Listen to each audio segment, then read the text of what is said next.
चांदवड नगर परिषद निवडणूक प्रभाग क्रमांक 4 मध्ये सुशील पलोड यांची दमदार उमेदवारी। चांदवड नगर परिषदेच्या निवडणुकीचा बिगुल वाजताच प्रभाग क्रमांक 4 मध्ये राजकीय वातावरणाला वेग आला आहे। या प्रभागातून अपक्ष उमेदवार म्हणून सुशील श्रीकांत पलोड यांनी उमेदवारी दाखल केली असून त्यांची निवडणूक निशाणी जेवणाचा डब्बा आहे।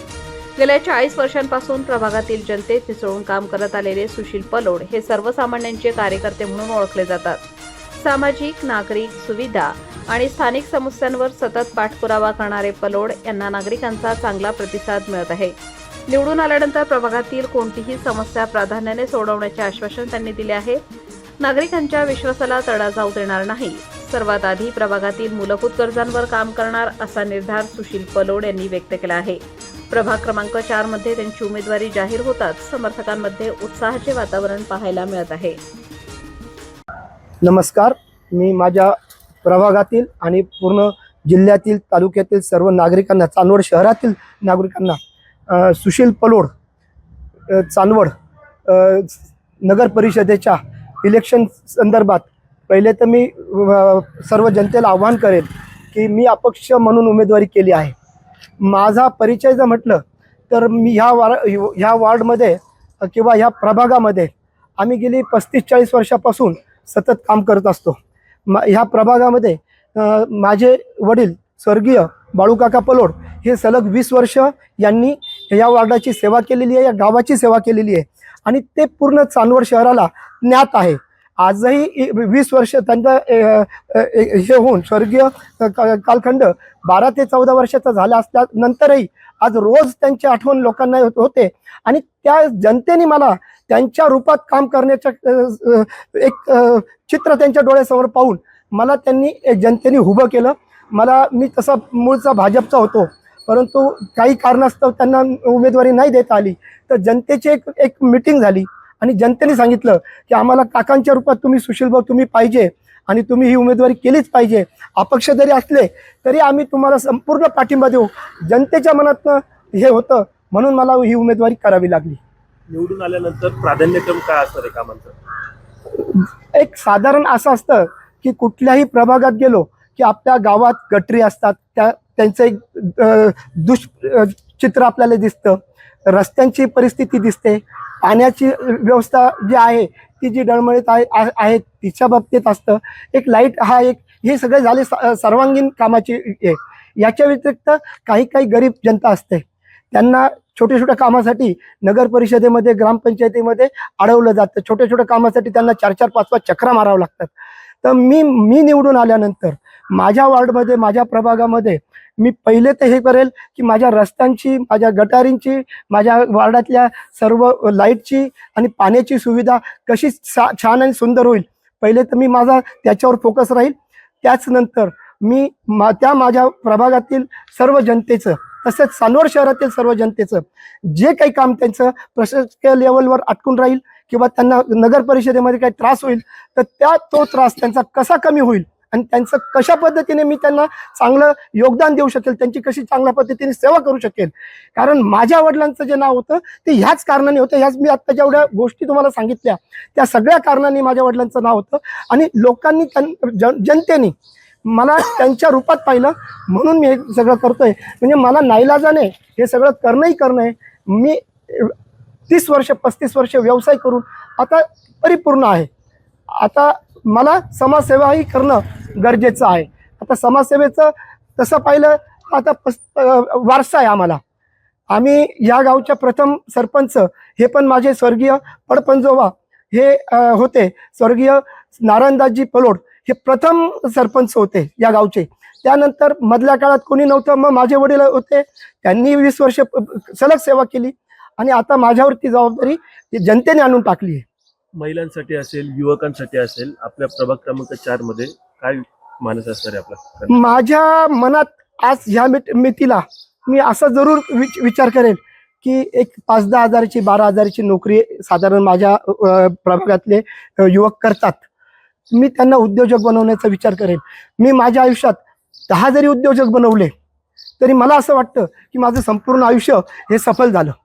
10 उद्योजक बनवणं, इथून मागेही मी 10 एक उद्योजक बनवलेले आहे, ते गावात असतील, गावाच्या बाहेर असतील, परराज्यात असतील, माझा व्यवसाय आंतरराष्ट्रीय व्यवसाय असल्या कारणाने मी परराज्यातही काही लोकांना मी उपजीविकेचं साधन म्हणून व्यावसायिक स्वरूपाने मदत केलेली आहे. आता माझ्यावर प्रभागाची आणि गावाची जबाबदारी आहे. प्रभागाची जबाबदारी म्हटल्यानंतर मी माझ्याकडे जे होतकरू मुलं आहेत त्यांच्यासाठी जरूर विचार करेल, पॉझिटिव्ह विचार करेल आणि त्यांना उद्योजक बनवण्याचा प्रयत्न हा माझा मानस आहे. कमीत कमी 10 तरी झाले पाहिजे हे माझं, कारण मी 100 जरी गोळा केले तर त्यांच्यात ते स्किल पाहिजे की त्यांनी पण ते कार्य केलं पाहिजे. पण त्यामध्ये मी त्यांना सपोर्ट करेल, त्यांना मानसिक असेल, आर्थिक असेल, त्यांना ज्याला आपण व्यावसायिक गायडन्स असेल ते मी अतिशय छान देऊ शकतो, कारण मी एक परिपूर्ण व्यापारी आहे. जाता जाता प्रभाग क्रमांक 4 मधील नागरिकांना काय संदेश द्याल?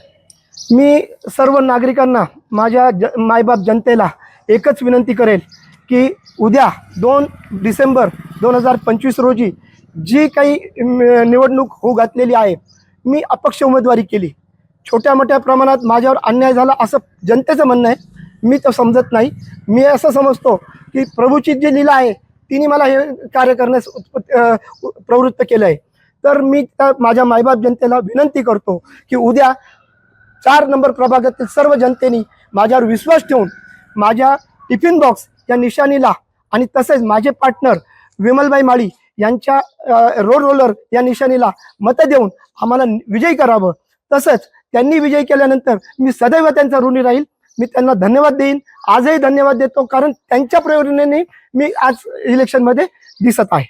भाऊ, समाजकार्यात देखील आपण अग्रेसर असतात. कोरोना काळातील कार्य देखील आपलं उल्लेखनीय आहे, त्याबद्दल काय सांगाल? सर, तसं कोरोना काळात सुरुवातीचे 15 दिवस आमच्याकरता भयंकर वाईट होते. गावात कर्फ्यू लागला होता आणि नंतर 15 दिवसानंतर काही जनतेचे मला फोन आले की सर आमच्या घरात काहीच नाही आहे. तर मला ते राहवलं गेलं नाही. मी काही फूडचे पॅकेट तयार केले आणि त्यांच्या घरापर्यंत पोहोचवण्याची मी जबाबदारी केली. त्यानंतर एक साधारण 8 ते 10 टन कांदा मी गुरुद्वारांच्या मार्फत पब्लिकला दिला, कारण त्यांचं एक नेटवर्क होतं. मला नेटवर्कपर्यंत पोहोचणं, कारण डिस्ट्रीब्युशन माझ्याकरता सोपं नव्हतं. मी त्यांच्या मार्फत मी ते डिस्ट्रीब्युशन करून पब्लिकला मी मोठ्या प्रमाणात माझं स्वतःच्या याच्यातनं केलेलं आहे. तसंच काही लोकांना काही ठिकाणी एक मोरल सपोर्टची गरज होती. फोन यायचे, भाऊ आता काय करायचं, भाऊ आता काय होईल. माझ्याही घरात जवळजवळ 8 ते 10 डॉक्टर आहे. त्यांच्याकडनं मला गाईडलाईन यायच्या. माझे मोठे बंधू डॉक्टर आहे, माझा लहान बंधू डॉक्टर आहे, माझी बहिणी डॉक्टर आहे, माझे चुलत भाऊ डॉक्टर आहे. तर त्यांच्याकडनं मला काही गाईडलाईन यायच्या, आमचं फोनवर बोलणं व्हायचं. म्हणजे ज्या लोकांनी माझ्याशी चर्चा केली, ज्या लोकांच्या घरात पेशंट होते त्यांना आम्ही मोरल सपोर्ट दिला. एवढंच मी कार्य करू शकलो. मला यापेक्षाही जास्त कार्य करण्याची जर संधी मिळाली असती तर मी कदाचित करू शकलो असतो. माझं नाव नंदकुमार रघुनाथ कोतवाल. सुशील भाऊंना पाठिंबा देण्याचं किंवा सुशील भाऊबरोबर काम करण्याची आम्हाला संधी मिळेल हेच आमचं भाग्य समजतो. कारण हा माणूस एकदम हुशार, व्यापारी प्रवृत्तीचा, त्याच्याकडं गुंडशाही हा प्रकार अजिबात नाही. आमच्या समोरचे उमेदवार आहे पण त्यांच्याकडे दादागिरी, गुंडशाही हा प्रकार जास्त प्रमाणात आहे. त्याच्यामुळे जनता यांच्याबरोबर म्हणजे स्वतःहून यायला तयार झाली. जनता यांच्याबरोबर न सांगता, काही न करता जनता यांना मदत करायला तयार आहे आणि यांना पुढील आयुष्य, पुढील राजकारणात शुभेच्छा. जनतेला माझं एकच सांगणं आहे, उद्याकडे जे मतदान आहे त्या मतदानाच्या वेळेस डब्बा किंवा रोड रोलर ह्या निशाणीवर मतदान करून सुशील भाऊ यांना विजय करावा हेच सुशील भाऊ यांना शुभेच्छा देतो माझ्यातर्फे. सुशील भाऊ पलोड यांना सर्व तरुण युवकांनी, त्याचप्रमाणे चांदवडच्या सगळ्या जनतेने त्यांना पाठिंबा देऊन अपक्ष उमेदवारी करायला भाग पाडलं. कारण त्यांना राजकीय वारसा आहेच बाळू काका पलोड यांच्या माध्यमातून. त्याचप्रमाणे ते मार्केटला आता डायरेक्टर म्हणून निवडून गेले. तर लोकांनी कृषी उत्पन्न बाजार समितीमध्ये त्यांचं कार्य बघितलं आणि प्रभागाच्या सर्वांगीण विकासासाठी सुशील भाऊ पलोड हे सदैव अग्रेसर राहतील. त्यांच्यासोबत आम्ही सर्वजण प्रभागाचा विकास करण्यासाठी आम्ही त्यांच्या सोबत दे. त्यांना भविष्यात कुठलीही प्रकारची काही राहिलं युवकांना तर ते त्यांच्या पाठीमागं भक्कमपणे उभे राहतील. सुशील भाऊ पलोड आणि विमलताई माळी यांना आमच्या सर्वांकडून भविष्याच्या वाटचालीसाठी हार्दिक शुभेच्छा. प्रभाग क्रमांक 4 मधून तसं बघायला गेलं तर आम्ही सर्व युवकांनी ठरवलं होतं की आमचे प्रश्न सोडवणारा माणूस, जीवाभावाचा माणूस आम्हाला पाहिजे होता. तर त्यासाठी आम्ही आमच्या जबरदस्तीने म्हणा, नाही तर सगळ्यांच्या एकमताने म्हणा, सुशील काकांना. त्यासाठी आम्ही विनंती केली की तुम्ही यासाठी उभं राहा. यावर्षी आपल्याला आपल्या वॉर्डाचा विकास, सगळ्या युवकांचं मत हे सगळं जाणून घ्यायचं होतं. त्यासाठी आम्ही सुशील काकांना विनंती केली होती. आणि कायम जसं आपण बघतोय बाळू काकापासून, तेव्हा तर आम्ही खूप लहान होतो, पण आमच्या घरचे आणि आजूबाजूचे व्यक्ती सर्व आम्हाला सांगतात की बाळू काकांचं काम खूप छान होतं. तसंच आम्ही अपेक्षा करतो की सुशील काकांनी पण तसं काम करावं. आणि आम्हाला माहिती आहे दरवेळेस ते कोणत्याही कामासाठी आमच्या म्हणजे कार्यक्रम म्हणा, कोणतंही सामाजिक सुख-दुःख असो, सुशील काका कायम अग्रेसर होते. तर आम्ही विनंती आहे सुशील काकाला की ते उभं राहावे, आणि ते उभे राहिले तर आता तसेच पुढे ते काम करतील ही आम्हाला 100% गॅरंटी आहे. तर त्यासाठी सुशील काकांना आमचा नेहमी कधी पण म्हणजे काय म्हणतो आपण त्याला, पाठिंबा राहील. मी चित्रा दिलीप राऊत बोलते.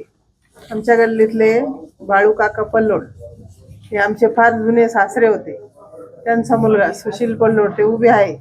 आमची सर्वांची एकच विनंती आहे की त्यांनी आमचे काम करावे, एवढी इच्छा आहे. आमच्या गटरीला 40 वर्ष झाले. आम्ही इथे कसं राहतो तुम्ही येऊन बघा इथे, बाकी काही प्रॉब्लेम नाही. एवढंच आम्हाला त्यांना विनंती आहे का गल्ली सुधारा.